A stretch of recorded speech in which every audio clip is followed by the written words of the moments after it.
Hey everyone! Before we open today's file, please make sure to follow us on Instagram at d.s.radio, where you can find all the images that go along with today's case. You can drop us an email at contact.dsradio@gmail.com. You can find all of our socials in the Linktree bio on our Instagram profile, including links to merch. If you're feeling especially generous, you can join our Patreon at patreon.com/dystopian simulation radio, where you can get access to our exclusive Instagram page and make suggestions for upcoming episode topics that you would like us to cover. Speaking of Patreon, thanks to our Patreons, Riff Cult, Cropley Crab, Cash Broadus, Raspberry Jr., Jason R. Nelson, Creepy Paper, Jamie Sook, Michael Laughlin, Lindsay Keller, Mike Wright, Greer Weaver, Kelsey Carruthers, Linz Gibbon, Drake Holvig, Only Child, Michael M, Wesley Akers, Riaz K, Emily Medeiros, Pip, Heather Wynn, Graves, Devon Sweatshirt, The Ordained Sinister Minister, and Philip Hoffman.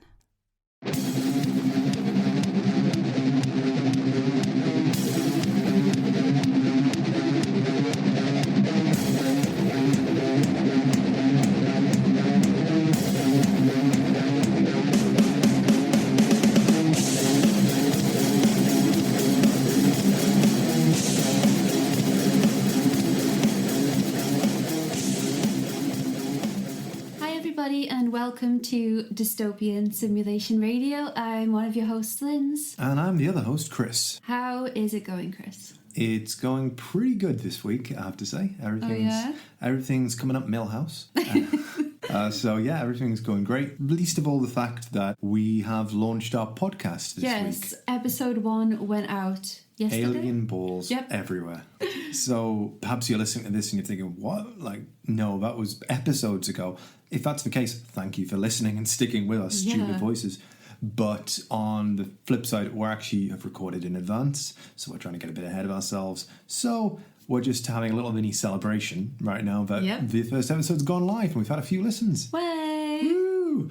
And we've got ourselves... What is this that we've got, Linz? Well, I couldn't find champagne, so I had to get Prosecco, but it's in a cute bottle. So we crack it open? Yep. The mark of a fine Prosecco, a screw top. Cheers. Cheers. Whiny. Oh, that's very tart. But yes, congratulations, Chris. Congratulations, Linz. Why, thank you. I'm really happy with the feedback we've got so far. People seem to have liked it. The people have told me that it's funny, and I'm just really... I feel the love. I'm really happy about it. Yeah, I'm really happy. I mean, I think we're still learning. We're going to get things right, wrong, especially things like audio issues and things like that. Yeah, it's not perfect, but it's ours. It's ours. We're getting there. And hey, if you've listened to it so far, we love you. Thank you, everybody. And today, Chris, I have a story for you. And what is that? Well, I'd like to start this episode with an audio file. I'd like you to listen to this clip and tell me what you think is going on here. Okay, I am all ears.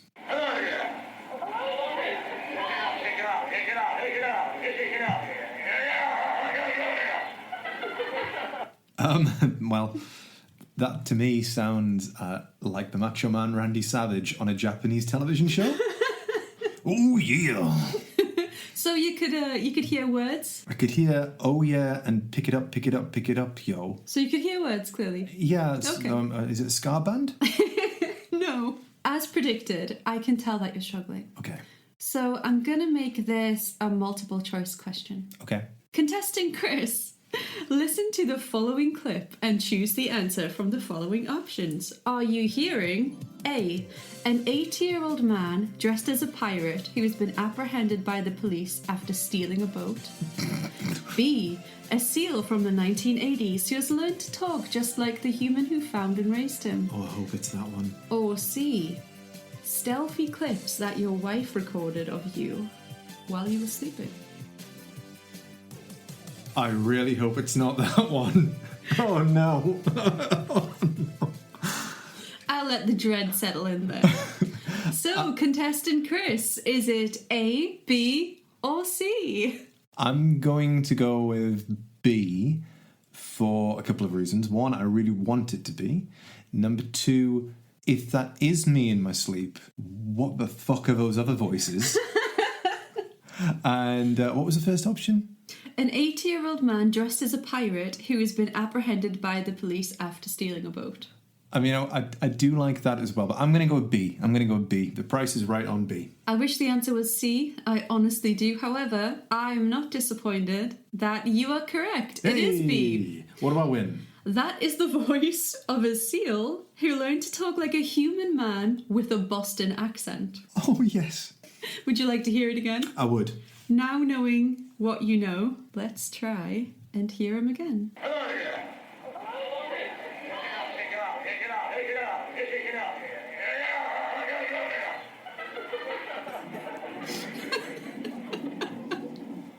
Okay, right. So with that context, I can now put it into more context. So obviously the background noise, the children laughing, it's an aquarium or a zoo or something. Exactly right. Like that, presumably Boston Marine Park or something like that.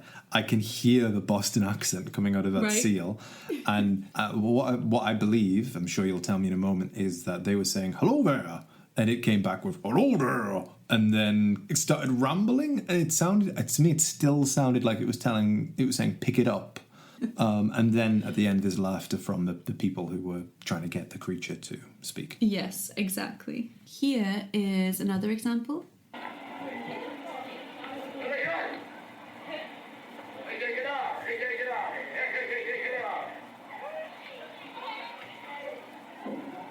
I have no idea what he said there. It sounded like a... Exactly. You can definitely hear words in there, but not in a way that any human would string them together. There's definitely words, but it's more like a sort of a motorboat stuttering with a Boston accent. Yeah, I'm sure you might be getting into this, so I don't want to bury the lead, but because as far as I'm aware, animals don't have vocal cords in the same way, or don't have control over the vocal cords in the same way that we do. Obviously, there's certain animals that do, like mockingbirds and minor birds, things like that can do that. But it's the fact that it's mimicking not just only the sound, but the accent. Exactly. Is interesting. I suppose the two kind of go part and parcel together, but that it sounds Bostonian is, yeah. So you're right, there is other animals that can talk. Obviously birds are really good at it. But there is some mammals that can speak too. There's an orca whale that can say very kind of basic attempts at human words. Like there's an orca whale that the trainer will say 1, 2, 3 and it'll go like, let me out of here. Mew. Yeah, exactly. Like it'll try, but this is thought to be the first and only recording of a seal mimicking human speech that actually sounds human. So do you know what type of seal is this? Because from our previous episode, there were many types of seals used for military application. This is a harbour seal pup. Right, so a fairly standard seal. Yeah, right, okay. Let me tell you the story of Hoover the seal. Please do. So the story goes that on May 5th, 1971, a man named Scotty Dunning was out at Cundy's Harbour, or Cundy's Bay, in Harpswell, Maine, when he spotted a harbour seal pup alone on the shore. Since the pup was so young, Dunning knew that it was unlikely to survive without its mother, so he called his brother-in-law, a man named George Swallow, and together they searched the bay looking for the pup's mother. Unfortunately, they found the body of a large dead female seal washed up on the rocks. Swallow thought about it for a while and decided that he would take the orphan pup home, where he and his wife would attempt to care for it. So can I just interject for 1 second there? You certainly can. I have a friend who runs the local seal hospital in this area, and that is horrifically against what you should do. Like taking a seal, touching it to begin with, and secondly, bringing it home. Oh my God. Number one, I am impressed that you have a friend with such a specific job that relates to this I have episode. A lot of very specific friends. You're one of my very specific friends. And you're one of mine. Okay, this was the 70s, and I guess you couldn't just go to the internet and, Things were lax. Yeah, I suppose people had watched too many movies and not enough Google back in the 70s. So apparently mother seals will actually go out to hunt and leave their pups on the beach for several hours. So it's not recommended to remove seal pups from beaches unless they've been left there more than 8 hours or, like an extended period of time. So I think in Dunning and Swallow's case, they believed the pup was orphaned as they found the large dead female seal, and it looked as though it had been attacked or injured by something much bigger, so they thought the pup was alone. The swallows tried to bottle feed the pup, but it just wasn't interested. After several more failed attempts, a neighbour suggested that they grind up fish, and the pup responded really well. George exclaimed that the seal pup sucked up the ground fish just like a Hoover, and so they named him Hoover. And did he have in mind to go on the road double act, Swallow and Hoover? Oh god. That would have been a great ending, actually. We can take this on the road. So, Chris, where in your home, if you had to, would you keep a seal? Bathtub. The swallows decided that they would keep Hoover in their bathtub. This was temporary housing for Hoover, as he was soon moved into an enclosure in the backyard, complete with pond, where he would stay until the swallows could no longer comfortably house him. That's pretty... Considering a rather irresponsible start, is quite responsible. They're not just like, well, he'll be fine in the bathtub until he grows to be like 4 foot long. Those things get big, and they get big quick, and they consume a lot. And it would, if you kept a seal in the bathroom until it grew to an adult size, when you walked in that bathroom, you might as well be walking in on a regular man lying in a bathtub reading a newspaper. Like, that thing would overtake the tub. Yeah, it would do. It wouldn't be... I imagine as well, by the time it got slightly bigger, it would not be able to be contained in the tub either. So it would, be able to get out of there and sort of use a toothbrush and stuff. That's such an adorable idea. Why does my toothbrush smell like salmon? Oh, God. Gross. Oh, no, that sounds way worse the longer you let it sit. Much like the toothbrush. Hoover essentially became a family pet and was particularly attached to George. He looked to George as a parental figure and only responded to George's calls. He also went on car trips into town with George, so the two were very close. So close, in fact, that Hoover began to speak like George, heavy New England accent and all. So the swallows, much like most people do with pet cats and dogs and whatnot, talked to Hoover all the time. When he was hungry, Hoover would slide across the back lawn, clamber up the stairs to the back door of the house, slap the wood with his flipper to remind George that he needed to be fed. George would usually greet him by saying, "Well, hello there," really jovially. So that's what we heard in that first audio clip. That is what we heard. And I have another clip for you here, Chris. Well, just while you're looking that up, I absolutely love this image, despite how irresponsible it might be, of this seal sliding across the grass, just slipping on those steps and just using his flipper to just hammer against the wooden door. Why, hello there. Like, it's such a sort of 80s or 90s movie kind of concept, isn't it? It feels like the setup for a movie that was made in the early 80s before animal protection laws were brought in. Like Flipper. Yeah. Basically Flipper, but with a seal. So we have another audio clip here.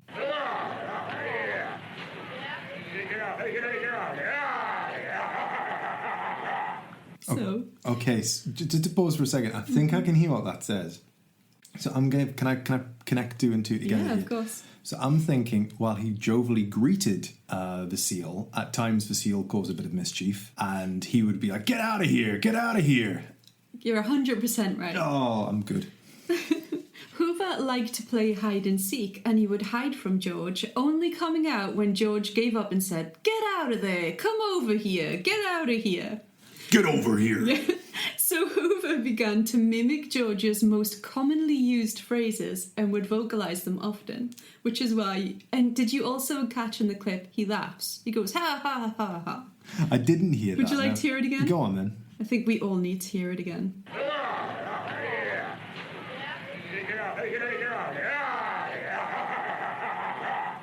You are right. He is laughing in that clip. Yeah. Ha ha ha ha. Like an old man jovial laugh. That's amazing. It's the fact that it sounds... It is mimicking his accent, or what? Well, at least what I know, a Bostonian accent to be really, really well. It's actually... the first time I heard it, I was like... I could definitely identify words. And when I found out it was a seal, I was like... That is either creepy or just totally amazing. Like, it honestly sounds like an old man. It sounds like an old drunk man. An old Bostonian drunk man. It's a seal. I mean, that's nuts. I mean, I've heard... As normally, you see, like, viral videos of animals, normally birds saying things. Yes. But they always kind of have this, like, I don't know, birdie sound to them. Screechy sort of voice, like, You can tell it's a How you parrot. doing? How you doing? Yeah, you can tell it's a bird. Yeah. When you hear a bird talk, it sounds like a bird. There is there is a mimic bird though as well. Is that a minor bird or am I? I have no clue. I wouldn't want to. There is some bird that can mimic exactly. Mm-hmm. So I do know that exists. But seals in the way of mammals. No. I mean, there's dogs that can howl, I love you. Yeah. You know what I mean? But this is impressive, especially for a seal. Well, exactly. This must be quite a unique case, I would imagine. Yeah, like I said, this is the only time that a seal has been recorded speaking like a human this clearly, ever. Which is quite something, because if you think about it, seals are in aquariums all over the world or sea life parks. So you would think that if this was a common thing, they'd be imitating their trainers' commands and stuff. But none of these seals were Hoover, and none of their owners were George. No, they were not. As Hoover got bigger and bigger, the swallows were unable to keep up with the amount of fish that he had to consume per day. You make him sound like he's like the very hungry caterpillar or something like. And then George ate all the plums. Pretty much what he's doing here. Nor did they have the space for him, but not for lack of trying. They tried to accommodate his ever-growing appetite by getting supplied with fish from a firm in Portland. But eventually they had to accept the reality that they could not keep Hoover. Harbour seals are the ones with the V-shaped nostrils. Mm-hmm. They come in a variety of colours like grey, tan, silver and brown. They can get really big. Adults can grow over 6 feet in length. Ooh. And can weigh up to 370 pounds. Ooh. Males tend to live around 20 to 25 years. Right, so they bit off more they can chew with this. 100%. Like I said, if they had kept him 6 foot seal in the bathtub, it's just not going to happen. And they eat a lot. Yeah. They eat a lot. So interestingly, harbour seals aren't known to be very vocal in general. They are reserved and quiet, although males will vocalise to attract females during breeding periods, and mothers will vocalise to pups as a form of communication, which might be what was happening between George and Hoover, since he got him when he was very young. Knowing that he couldn't keep him, George contacted the New England Aquarium in Boston, and they accepted Hoover. Harbour seals are solitary animals for the most part, and Hoover was given his own private tank in the aquarium. George did inform them that the seal could talk, but the staff brushed it off at the time. It was only a few years later that Hoover actually began vocalizing, and visitors to the aquarium began to notice. So let's take a look at this clip of Hoover. Okay, so I'm seeing a variety of seals altogether. Good to know that he had some friends. And as you can hear, this is some kind of aquarium environment.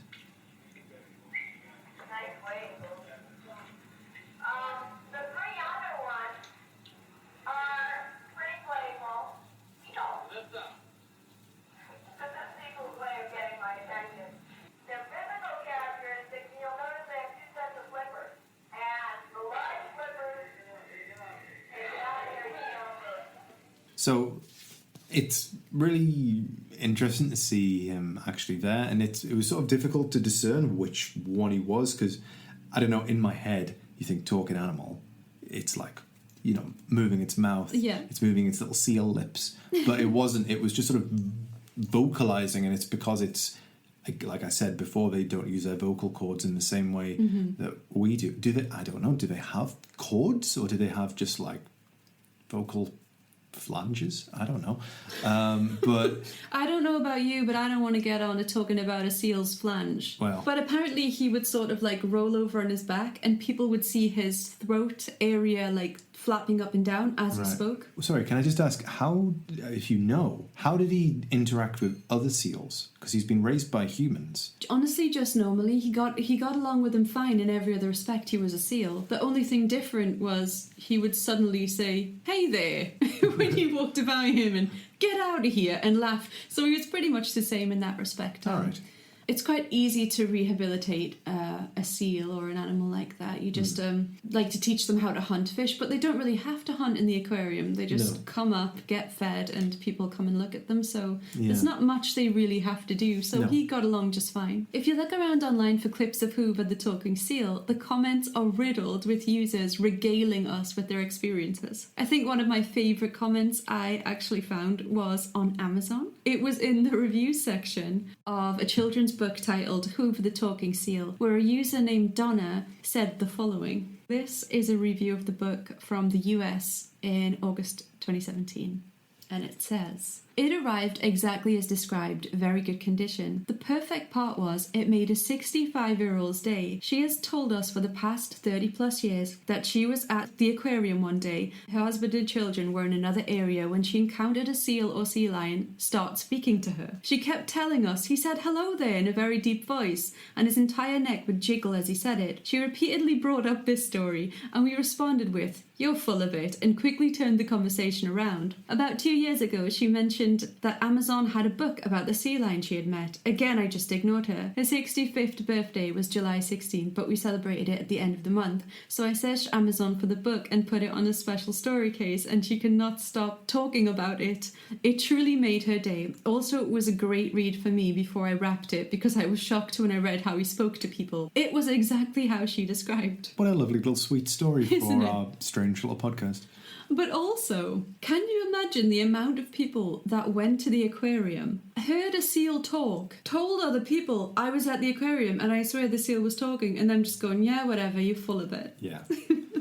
Sure you did, Hubert. Hoover actually managed to mate, and he fathered several pups of his own. Oh. Reports state that one of the pups actually had the ability to imitate a human voice. So it picked it up from his dad. I have no clue. He must have got it. Must have been in his genetics. It's funny that you say one of the pups did Only it. one, yeah. So I wonder if it's some sort of genetic sort of randomizer, if you will, where the other pups didn't receive that strand of DNA, but this one did. And what did he say? Did he also say hello there? No, I'm not sure, but that's definitely something that we can look into. I imagine he's probably picked up phrases from his trainers, or maybe people at the aquarium, visitors, but that's a whole other case in itself. Yeah. And if he's still alive, road trip. Yeah. So it was it was around Boston, New England, that this all took place. So unfortunately, Hoover died on July 5th, 1985. He was 14 years old. Apparently, he ran into some issues during his annual molting, and he died as a result. That's funny that you say that early 80s. Mm-hmm. Because when I was watching that video footage, it looked like it was from 1962. It was in black and white. Because it was in black and white. Why was it in black and white?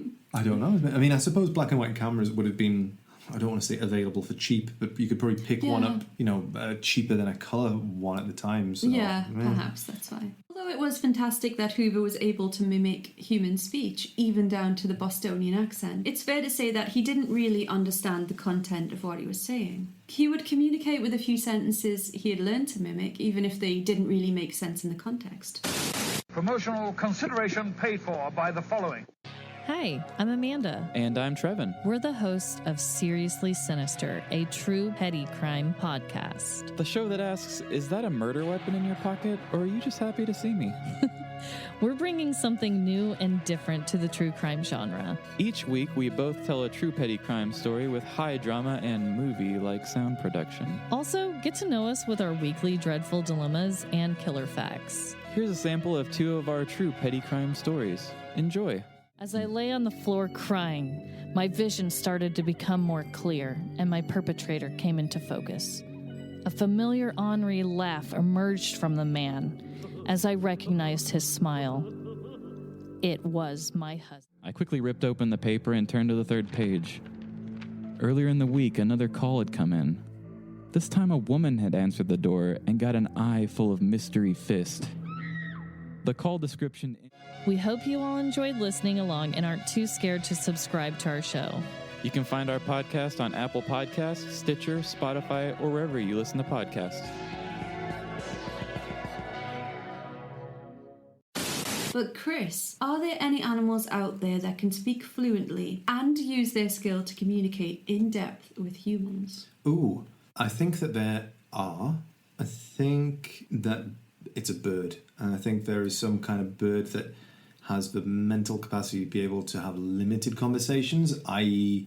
it recognises a phrase and then it responds to that phrase with either a set phrase or from a series of set phrases like, how are you?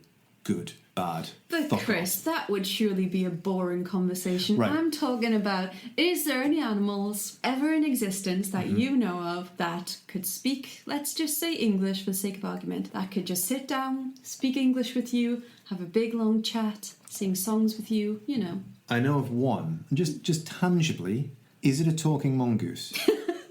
So while I was researching the topic of Hoover, the talking seal, got me thinking about another chatty critter that you've just mentioned, and his name is Gef the Talking Mongoose. See, I was always Gef. As did I, until you see, this is why, this is a case that people do know of, and I knew of it too, you know of it, but we don't know the details, and I wanted to know what exactly happened. I think I heard of this for the first time, and I don't know it too much in depth, but I think I heard about it on QI, which, if anyone isn't familiar with that, it's a British television show which at the time was hosted by Stephen Fry, and it's kind of weird and wonderful facts. I'm fairly sure that this was one of the topics on it, but obviously in a half-hour TV show it had about a 2-minute part dedicated to it. So tell me more.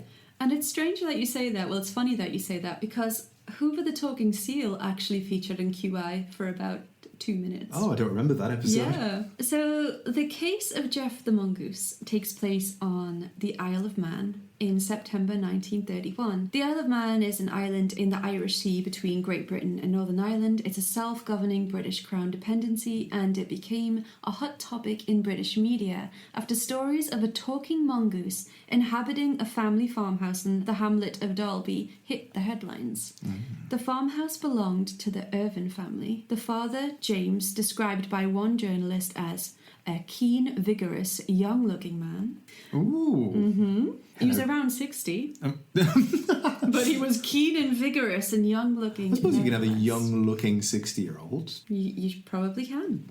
James was one of them. So there was the mother, Margaret, and their teenage daughter, Vori, who was 13 at the time. James was originally a businessman from Liverpool, but he traded in the city life to breed sheep in Dalby, as you do. The farmstead was very isolated. It was located on a hillside around a 2-mile walk from any road, shops, or inhabited villages. The house itself was very small. It only had 2 bedrooms, and there was no electricity or telephone. They lit the house at night using petroleum lamps and insulated it from the cold and wind with interior panelling that left a gap of around a few inches between the interior wall of the actual house and the exterior wall. Okay. So in 1932, famed British psychic researcher and writer Harry Price received a letter from a neighbour of the Irving family informing him of a strange presence at the farmhouse. Harry Price would go around the UK exposing fake mediums and self-proclaimed psychics, often visiting supposedly haunted houses and locations that made the headlines to debunk them. He famously stayed at Borley Rectory in Essex, where he debunked the haunting of Borley Rectory and wrote a book on his experience. So Price said the letter he received from the Isle of Man was as follows. My correspondent informed me that a farmer friend of hers, a Mr. James T. Irving, had discovered in his house an animal which, after a little coaxing, had developed the power of speech and was practically human, except in form. It is in similar appearance to a weasel, with a small body, long bushy tail, flat nose, and was yellow in colour. Okay. So, obviously, I know that this is a mongoose. Mm-hmm. One thing that always puzzled me about this story, and I have not been to the Isle of Man. Anybody who's listening to this and doesn't know where the Isle of Man is, it's within the UK-British borders. Yeah. Do we have mongoose? Mongoose? We will get into that. Okay. Yeah, that is something I wondered about too. Good, because I've never seen one. I know we have... I haven't seen one in real life either. I mean, I know supposedly we've got stoats, weasels, in things abundance. like that. Yeah. I've never seen one, but I believe they're here. But I've never heard of... Oh my God, there's one there. No. There's one there right now.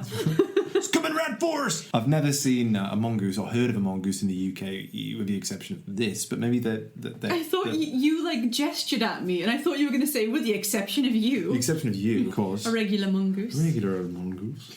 The Irvins had noticed this creature outside their farmhouse one day in the autumn of 1931. Not long after they noticed it, they began hearing what James Irvine described as blowing, spitting, and growling behind the matchboard partition of lower rooms. At first he thought it was a rat living in the space between the interior and exterior wall. He tried to trap it and poison it, to no avail. Frustrated that he couldn't rid himself of the pest, James began hissing back and resorted to barking like a dog to scare the creature away. The creature, however, gave an unexpected response.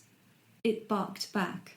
Soon they began to hear a voice behind the wall, singing hymns and songs. That's so weird. It's so creepy, don't you think? And if I can put this into a little bit of my own context for a second. So You do not have context for this story. I do. Oh, God. Right. So my father-in-law runs a shrine in Japan. My wife's Japanese, if you hadn't guessed, and they had a problem with foxes. Mm-hmm. The foxes were burrowing under the house, making their nest there, which is not a problem per se, but as they have animals themselves, like cats, they didn't want them to be taken away by the foxes, things like that. So they kind of flushed them out with some water and kind of moved them on. But then the problem was, how do you prevent them from coming back? And my father-in-law's solution was, and I shit you not, He didn't pee there. No, he didn't pee. Okay. He bought lion piss from the internet. Lion piss, right? And then I was sat there, and he comes in, and of course for lion piss, the little label on it, it's in English. He can't read it, or certainly not well enough that he knew what on earth it was saying. He didn't deliberately buy lion piss. He deliberately bought lion piss, Okay. but it came from Japanese Amazon with an English label on. Okay. So he's like, "Can you read this?" I was like, "Yeah, sure." I was like, "What have you bought?" It's like, a vial of lion piss. Why have you purchased this? So anyway, he spread it around, and Hold up. You can buy lion piss on the internet. you can buy lion piss, you can buy wolf piss, you can buy pretty much any piss you want. Right, I'm sure there's a lot of fetishists out there who would love that. Well, let's not give them any ideas. I think we already have, but why specifically lion? I think he thought, To combat a fox. well, exactly, and I think it didn't really work. He then bought some. No shit. He then bought some wolf piss, which seemed to That work. yeah. Now, with lions, I guess he just thought, well, lion's big, it's scary, but I like know, but a fox is like, I don't know what a lion is, I don't give a exactly. shit. So I think that's what the issue was. We were just like, that's weird. That smells like a cat. I eat cats. That's fine. Yeah. So, however, their cat was terrified. So, The cat had like 1,000-yard stare. And there's some fucking massive version of me out there pissing in my places. It's like a Godzilla cat. Yeah.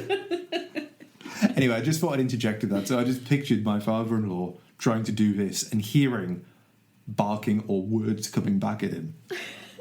Thanks for sharing that, Chris. So the Irving family soon realised that the critter had begun mimicking them. Vori began reading the mongoose nursery rhymes, and it would recite them back to her. Soon the creature was having full conversations with family members, although it preferred James and Vori over Margaret, who it seemed to kind of dislike a little bit. Chris, could you please demonstrate to me and the listeners what kind of voice you think a talking mongoose would have? I have an actual quote from the creature for you here to read. Two quotes, in fact. So I sort of envisioned, for some reason, a mongoose having a little monocle and a top hat and a cane. I don't know why. So I'm going to go with that. I am the ghost of a weasel, and I will haunt you with weird noises and clanking chains. I am just a little extra clever mongoose. It's beautiful. And I'm sure the Irving family wished he sounded like that. Right, so how did he sound? Harry Price described the creature's voice as following. Its voice is said to have been loud, clear, and 1 or 2 octaves higher than a human's. Other witnesses describe it as very high, screechy sort. Right, so sort of helium balloon kind of kind of things. Screechy, high-pitched, annoying. Right. So, Chris, now that Mr. Price has provided you with some creative direction, could you again attempt to recreate for listeners the mongoose voice? I am the ghost of a weasel. Screechy, more screechy. I am the ghost of a weasel. That's fucking Gollum. You know, that's how I pictured it. Go with that. I am the ghost of a weasel, and I will haunt you with weird noises and clanking chains. I am just a little extra clever mongoose. Thank you, Chris. You're welcome. That's what I'm here for. I think this is probably... I'm not sure if anyone else has tried to recreate Gef the Mongoose voice. I think this might be a first. Okay. So, listeners, you're welcome. All I'm saying is, if this story is ever made into a movie, hit me up. Hit me up. I mean, we can get, like, fucking Hugh Grant to play the dad. So, Chris, to answer your question from earlier, mongoose are found in Asia, Africa, and southern Europe, and they are not native to the Isle of Man. However, they were actually introduced to the area in 1912 by the owner of a nearby farm, who used them to control the rabbit population. Because of this, if you're very lucky, you may even see a mongoose in the area to this day, as some of them are thought to have survived. Okay, that gives it a nice little explanation as to how that might be a mongoose, which, as I thought, is not of this country. So that kind of makes sense. It's a species that was, I won't say invasive, but has been released into the wild. Yeah, not native. Not native, non-native, alien species. The Irvings referred to the mongoose in their walls initially as Jack. However, the mongoose itself later corrected them and told them it was actually named Gef, although he spelled it G-E-F. He also revealed to them that he was an earthbound spirit anchored to the living world. Essentially, Gef was the ghost of a human in the body of a mongoose. He also claimed that he was born in Delhi, India in 1852. He said that he was, quote, chased in India by natives and frequently shot at. He was around 80 years old. Okay. He liked bacon, sausages, bananas and chocolate. Sorry. I thought you were just going to say he liked baking. He loved to bake. He does some quite strange things, so baking isn't really out of the realm of possibility. But he liked bacon, sausages, bananas and chocolate, but he never drank anything the family left. He could speak multiple languages. He could speak a bit of Russian. He could sing in Spanish, he spoke Welsh and Arabic, and he also could understand sign language. The Irving said Gef was around 30 centimetres in length, with very exaggeratedly large, kind of human hands. But the rest of him was a mongoose. Yep. Just with some... 30 centimetre mongoose. Right. Gef described himself as following. I am a freak. I have hands and I have feet. And if you saw me, you'd faint. You'd be petrified, mummified, turned into stone or a pillar of salt. Was he a rapper? With really big hands for, like, emphasis. I mean, can I see that? Yes. As long as you agree to do it in Jeff's voice. It sounds like he's about to drop a beat. Mm-hmm. I am a freak. I have hands and I have feet. If you saw me, you'd faint, you'd be petrified, mummified, turned into a pillar of salt. Thank you. He'll be here all week. Try the deal. Initially, Gef was just singing and talking. However, he would begin to take a much creepier approach in his words and actions. The Irving said that even if they lowered their voices and whispered, that he would inform them he could hear them and would repeat back what they said. Oh, that is terrifying. Isn't it creepy? You just hear a voice coming out of a wall. Like, I can hear you. Essentially, that's what he did. Yeah. He disliked Margaret and threw stones at her on occasion. He even shapeshifted into different creatures. James, or Jim as he was also known, described once seeing a large striped cat on his farmland. No ordinary cat, he said. He took out his shotgun and followed it into a field where it disappeared into thin air. Later at home, he told his wife about the cat, and Gef piped up, admitting that it was actually him. So Chris, if you could read this quote from James. Early in 1932, my daughter and I were alone in the house. Broad daylight. I saw to my surprise a very large cat, striped like a tiger. I thought, This is no ordinary cat. So I slipped a cartridge into my single-barrel gun. The cat was a little ahead of me, but easily within range, and it turned through an open gateway into a grass field. I was there a few seconds behind, and fully expected to see that cat, but no cat could be seen. Look as I liked, I detailed my experiences to my wife on her return that night, when Gef called out, It was me you saw, Jim. The family grew concerned about some of the more sinister and strange things that Gef did, and at one point discussed moving Vori's bed into James and Margaret's room after Gef had been saying increasingly violent things about her. Gef overheard them talking and taunted them, saying, I'll follow her wherever you move her. Ooh, that's creepy. Isn't it? It's really That's creepy. like, you know, like when there's, is it Insidious, that movie? Yes. You know, when they move houses and then it follows them. Exactly. And it's like, you know, there's no escape. It's attached to the person as opposed to the house. Exactly. So you can see this story, you either hear it in cryptid circles or paranormal circles. So this is where you start to get that paranormal idea behind it. Gef later enforced the threat when he began pushing against the barricaded door in an attempt to enter the room and said, I'm coming in. That's a fucking strong 30-centimetre mongoose. But he does have big hands. You can't shapeshift. Oh, true. The Irvings claimed that they could see the door being pushed with force and said a pot of lotion was thrown across the room, smashing against the headboard of Vori's bed. It puts the lotion on its skin, or else it gets the hose again. Or else it gets the bacon. Gef actually slept in an alcove above Vori's bed in her room, and he would accompany her to school. People in the area said they would never see the mongoose, who supposedly hid himself behind hedges as she was walking along, like on the opposite side of a hedge. Convenient.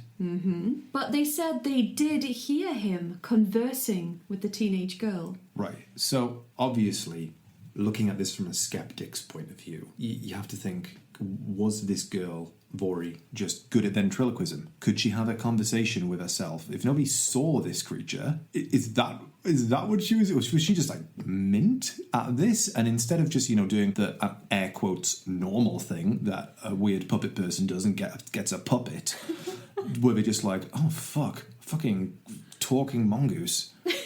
That's my bag. Chris, you are really on to something here. Okay. There's a reason you are the co-host. Oh, yes. So keep that in mind. Now think about it, from the things we've said before to what we're going to go into. If you believe that Gef is just a little puppet imaginary character for Vori. Well, one thing I would say to throw doubts on my skeptic theory that I throw out there is if Vori is in the room while it's being pushed open and a bottle of lotion flies in, Exactly. she's at least got an accomplice. Exactly. If it is a big fake, but how old is this child? 13. 13. You know, like Exactly. it seems unlikely. So there is kind of discrepancies in the story that make you think, okay, you can be a good ventriloquist. However, do you also have the force? Like, what's happening? She does. Teach me.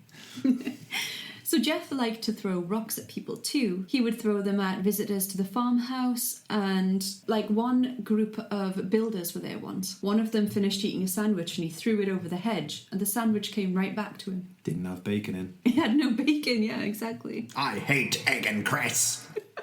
Gef was impatient, and he would often get frustrated, Is this from a meal deal? I like meal deals, depending where you get them. Oh yeah, Gef might not. Gef was impatient, and he often would actually get frustrated if he didn't get what he wanted. He once hurled abuse at James for being too slow at opening the newspaper, which Gef loved to read. He called him a fat-headed gnome and demanded that he read the newspaper aloud. He sounds like an all-round horrible person. He's a dick. The mongoose is a dick. He was also, though, he had a good side, you know. He was also a sort of protector for the Irvings in the home, so he chased out vermin like mice or rats, and he woke them if they overslept. He alerted them when strangers approached, and he even did things like he would put out the fire if the family forgot to do it before they went to bed. With the exception of the last thing, though, it'd be much less creepy just to have a dog.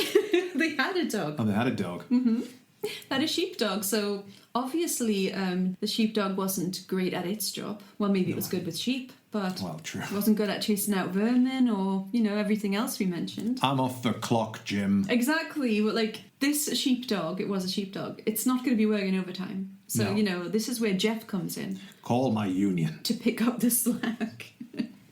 So they would reward Gef by leaving out fruit and chocolates on a dish, which they suspended from the ceiling. And he also followed them into town when they went to the market, and he would run along beside them, always concealed behind something, mostly hedges and fences. Right. Conveniently. They must have got fleeting glances of him, though. They did. Okay, so they did see something. Yes, of right, course. okay. Like I said at the beginning, they actually saw him before he was in the walls, the yellow mongoose running outside. Yeah, I was going to say that. But they were like, what is that? Looks like a weasel or something. So they did see him outside back when he was Jack, before he could speak. So I get the impression that he could mimic things and they sort of taught him to speak. Okay.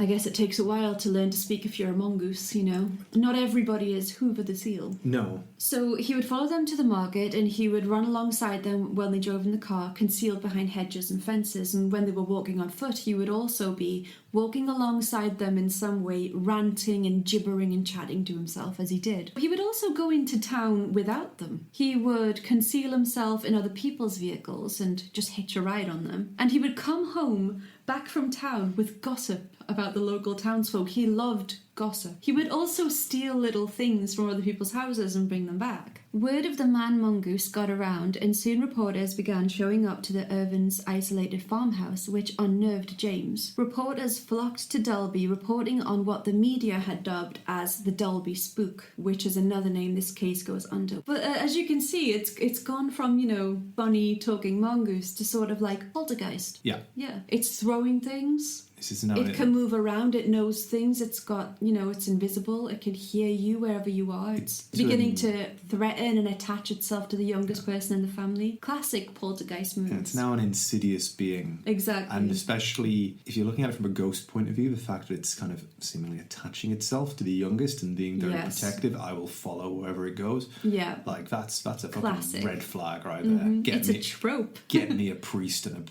gallon of holy water. A super soaker of holy water, please. We're going Lost Boys on freaking Gef the Mongoose. We're gonna have to drench this whole place. I'd move. I'd just move. Well, he'll follow you. True. If it's a poltergeist, it's coming with you. But you'll be driving away, looking back at the house, going, I'm glad it's all over. And then, if it was a movie, you would see them walking into their new house with the keys, and then, a little mongoose foot steps off the back of the car. Yeah. So these reporters begin showing up, and at first James was confused. He assured the reporters that there was nothing supernatural about the situation, but the story soon began to change to accommodate a supernatural spin. James would eventually begin to believe that Gef was a supernatural, shape-shifting demon or poltergeist that also had the power of invisibility. Although Gef himself denied being a poltergeist. When he was asked, he said, I'm not like one of those. So he knows what one is. He does. He knows a lot, though. He's a very, very clever. He seems learned for a mongoose. He is. He's 80 years old. He was, he's come all the way from India. Did he have an accent? He had that screechy 2 octaves above a normal human voice. I was just checking he didn't have an Indian accent. That's or what I thought when I first read it. If he was British, born in Mirage or whatever, if he had a received pronunciation or something like that. No, I think what I get from their account is that they sort of taught him to speak. So he is an earthbound spirit. So he is the spirit, but he needs a vessel, which is a mongoose. Mongoose aren't known for talking. No, so they taught him to speak. I mean, that was a fucking bad idea. Well, because when James was barking at him to scare him away when he thought he was a rat, Gef would bark back. Right. And then they started talking. He was listening. He was picking things up. Okay. And the kid was Vori was spending a lot of time with him because he slept in the alcove in a room above her bed, and she was teaching him nursery rhymes and things because she lives in the arse end of nowhere, and they didn't have any telephone. There was no other kids or houses nearby, so you can take a bus to go to Mr. Pinnicotty's sweet shop. And that's they probably didn't even have that. No, they didn't even have electricity. There was no other kids, nothing going on, so it wouldn't surprise me if Vori made shit up. not not to discredit her. I mean, it's not unusual for children to have invisible friends. No, but for the family to go along with it. The fact that they could hear it, if we take them at face value, and they're not making it up, of course, if we take it at face value that they can hear this back, that's pretty fucking weird. Yeah, to say the least. Evidence. So is there any evidence that Gef the Talking Mongoose or the Dalby Spook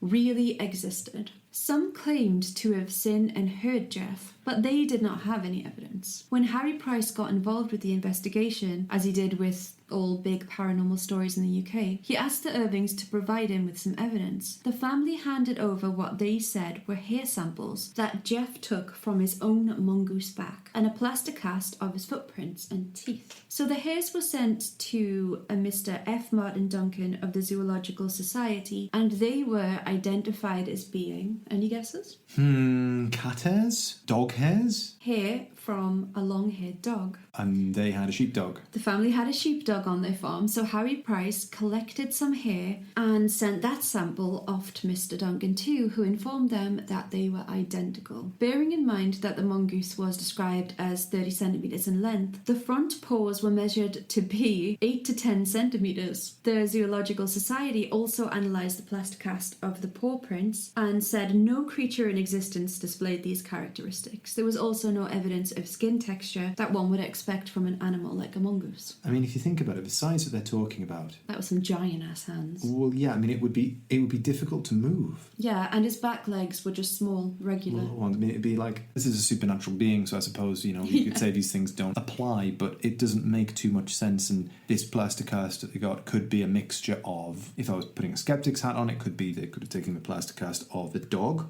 and then adding on top of that something else, and something else which gives it this unearthly characteristic. Well, Chris, let's take a look at Gef's feetsies. But I haven't subscribed to his OnlyFans. Well, all I'm saying is you owe him a tip. Can you describe these feetsies to the listeners? So This is his front feet, and that's his back feet. Right, so his back feet look like, just like a kind of like an animal's hoof, but with four very distinct sort of... You mean paw?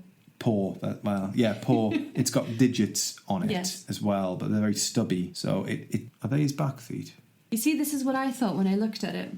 Are they saying that's his front feet and that's his back feet? Because if it is, they're very different. Yes, exactly. So the first big cast that we have looks like elongated human fingers, kind of. Yeah.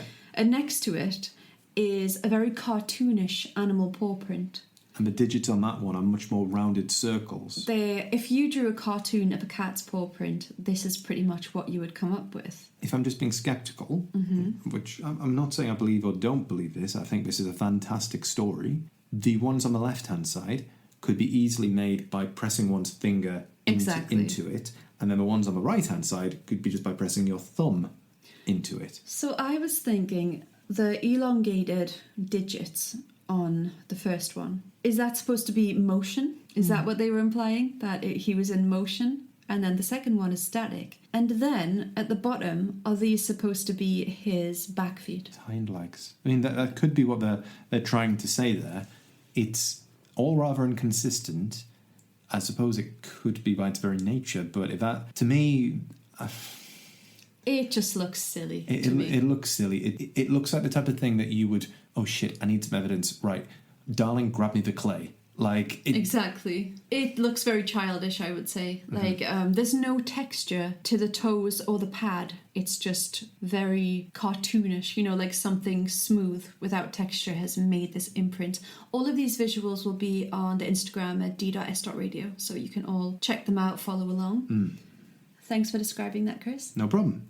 The Irvings also supplied images of Gef sitting on a fence. Chris, if you could describe these photos to the people, please. I will be happy to. So let's take a look at these next images. That is a fucking dead hamster. that is not real. If that's real, fuck off. Sorry. Just so everyone sees behind the scenes, we're recording 2 episodes at once, and the next episode is going to include a photograph. And in comparison to that photograph I'm going to show you later, right? Mm-hmm. Or rather, the photograph I'm going to show you later in comparison to this one is fucking golden evidence. It looks real as fuck. That is an ex-mammal laid over a fence. So you're saying that's a dead...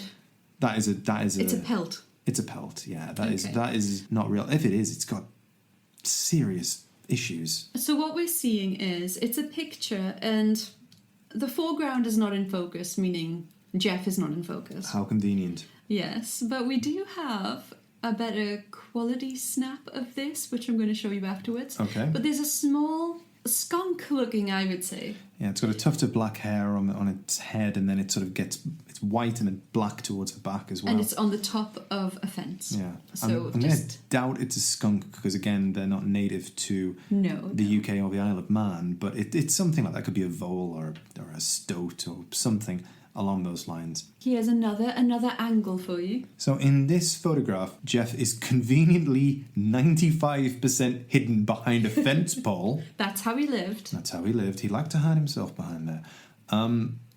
Yeah, these are quite... I want to believe. I really want to believe that this story is true and that there was a malevolent rodent demon which was haunting these people. But this evidence is close to laughable. So Chris, this is the enhanced photo of Gef the Mongoose. You can see his features a little more, I would say. Yeah, I mean, this is kind of what I got from the other one. I mean, if it is, it looks like he's contemplating ending it all by throwing himself off that fence. He looks very, very sad.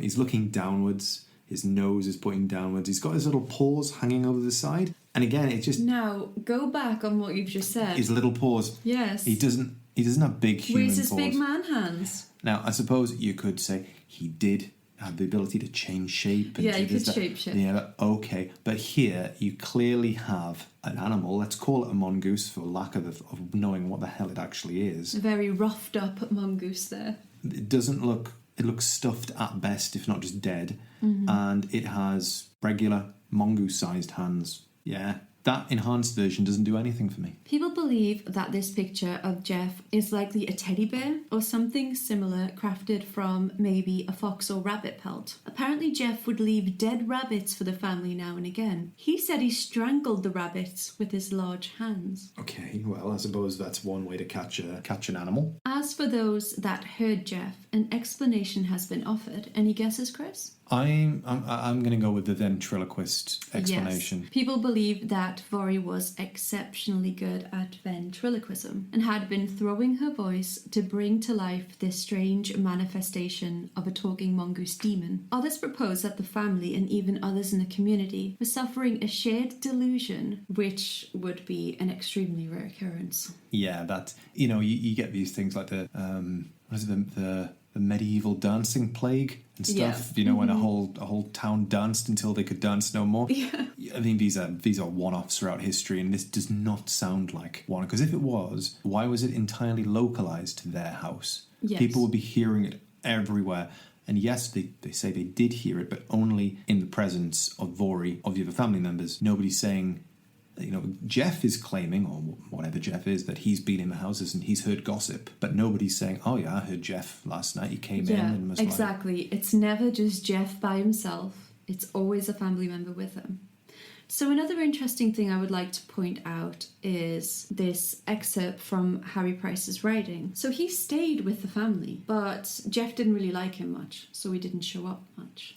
Oh, how convenient. Exactly. Harry Price wrote this of his stay. In one part of his retelling of this, he said, I fell into a fitful sleep before I had answered one of those questions satisfactorily. I woke just before 8 o'clock. I say awoke, but actually, I was in that hypnotic state between sleeping and waking, when a thin, shrill voice, which appeared to come from the end of the bed, said, hello, hello, come along, and some chattering which I could not interpret. With thoughts of Gef still uppermost in my mind, the voice startled me into complete consciousness. But alas, it was only mine host's parrot, whose mutterings had floated in through my open window from the kitchen across the road.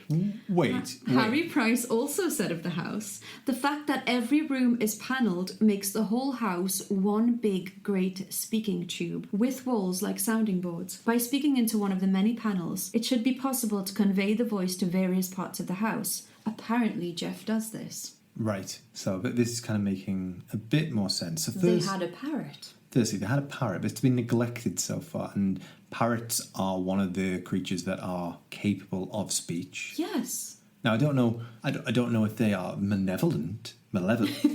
Now, well, you can teach them to say whatever you want. If you want them to say sinister shit, they will say it. You can do. I mean, some parrots say some awful things. Yeah, like that old British pub trope where a pub will have a parrot. Remember when that was an old, really old pubs would often have parrots, and they would just swear. You'd walk in and they'd be like, Fuck off! Exactly.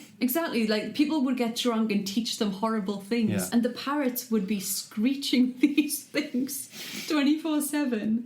So you know what? I didn't really see anywhere that the family had a parrot. But I went on the Harry Price website. I haven't read the book. I went on the website and it's got some, pieces from different chapters. And I read that and I thought, this family had a parrot. An animal that's known to mimic human voices. Yes. It obviously depends on what kind of parrot. They can't all do it, but this one was speaking to him. It woke him up. Oh, it woke him up and speak, right? Okay. So, I mean, giving them the benefit of the doubt, you could say that, they were spooked by this parrot, which was speaking through the walls somehow. I guess that it's a big echo chamber, but... Yeah, he was just saying because of that space in between the interior and exterior walls, that if you like put your face up against this wall and yelled, it would travel upstairs. Like, you know how sound works in your house. Oh, yeah, I know. And also, I suppose as well, let's say that it's several rooms away, this parrot, much like at the beginning of this episode where you asked me to listen out to what that noise was. I interpreted what I heard, and I got a little bit of it right, but I also got other stuff wrong. I mean, I heard the Macho Man Randy Savage.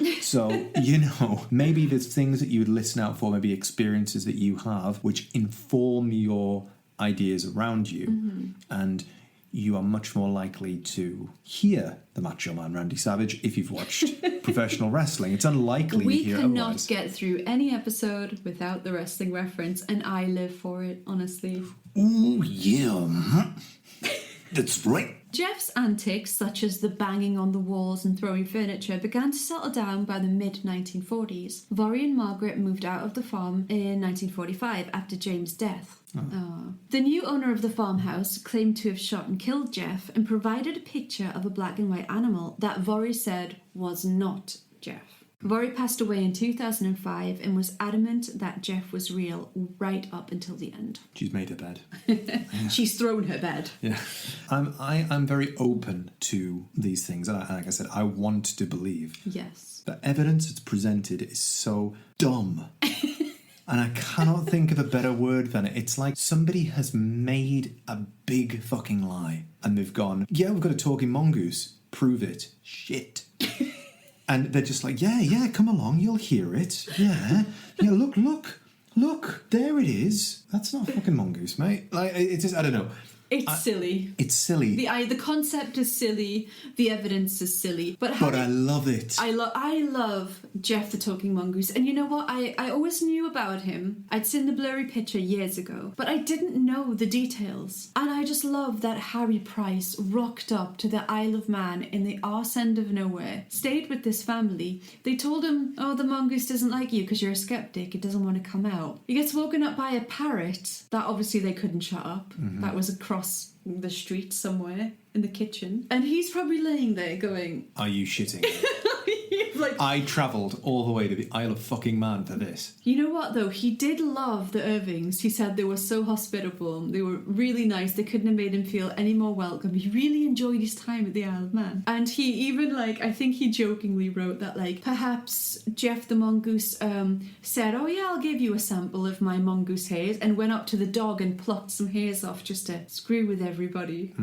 Which is hilarious that Harry Price liked them so much that he gave them out, that he had some humour to the situation. But I absolutely love this story, and talking animals is something I always wanted to be real when I was a kid.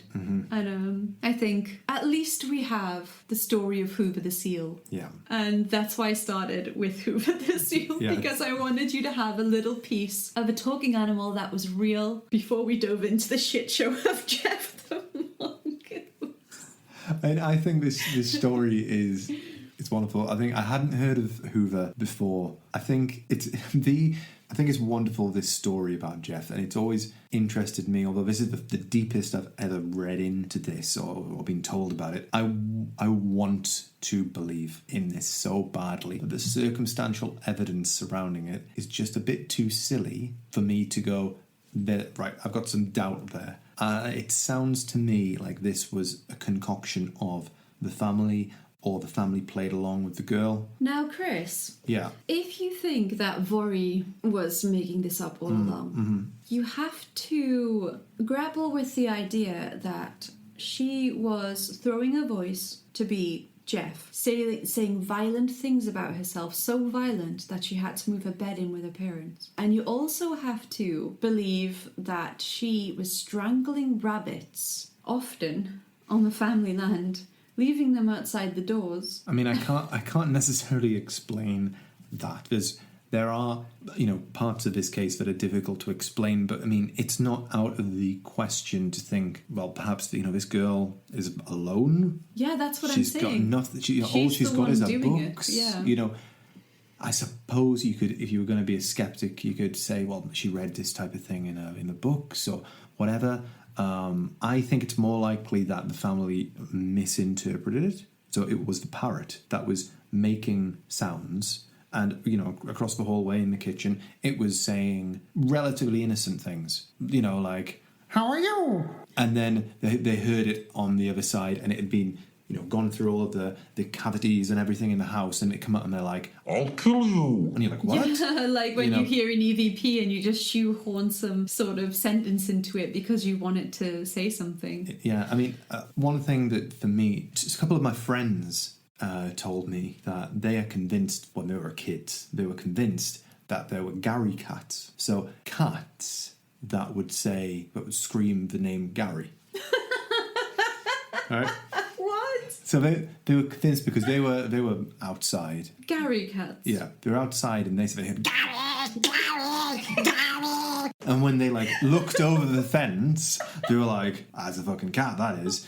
But they didn't think that it was a talking cat. They said to their parents, "Look, there's a Gary cat outside," and they were like, "No, it's just in heat, and that's the type of noises that cats make when they're in heat."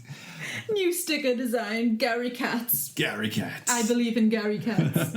Oh my gosh, Gary cats. I don't want to call Vori a liar, and I want to give the benefit of the doubt, but it sounds to me from the evidence that's been put forth today that this is at best a massive misinterpretation of what's happening here, and it sounds like they've filled in the gaps around things. Maybe this first occurred, it started, and then they moved the position of the parrot, and then it started, and then on the same day they saw this unusual creature, and they put two and two together, and before you know it, you've got a talking mongoose named Gef living in your walls. I agree. I think it's the product of what you mentioned, plus an overactive imagination of a very bored child. Yeah. Yeah, but that's the case of Gef the mongoose. And Hoover the seal. Yes.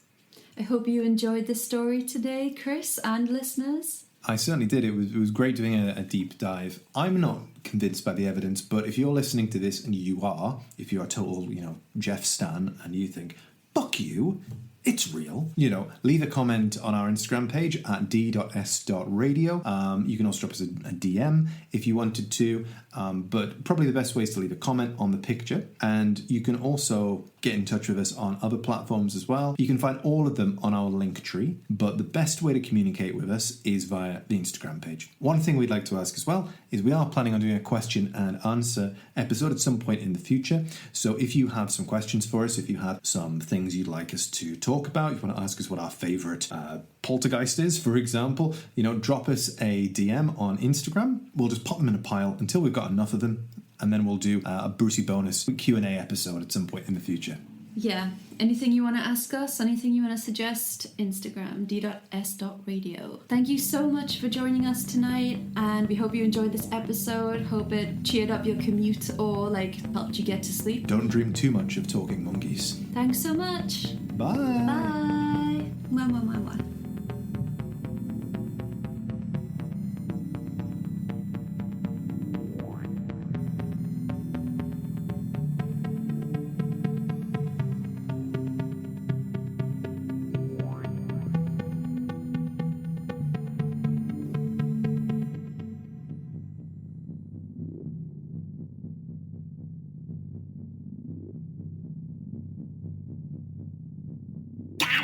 Gary! Gary!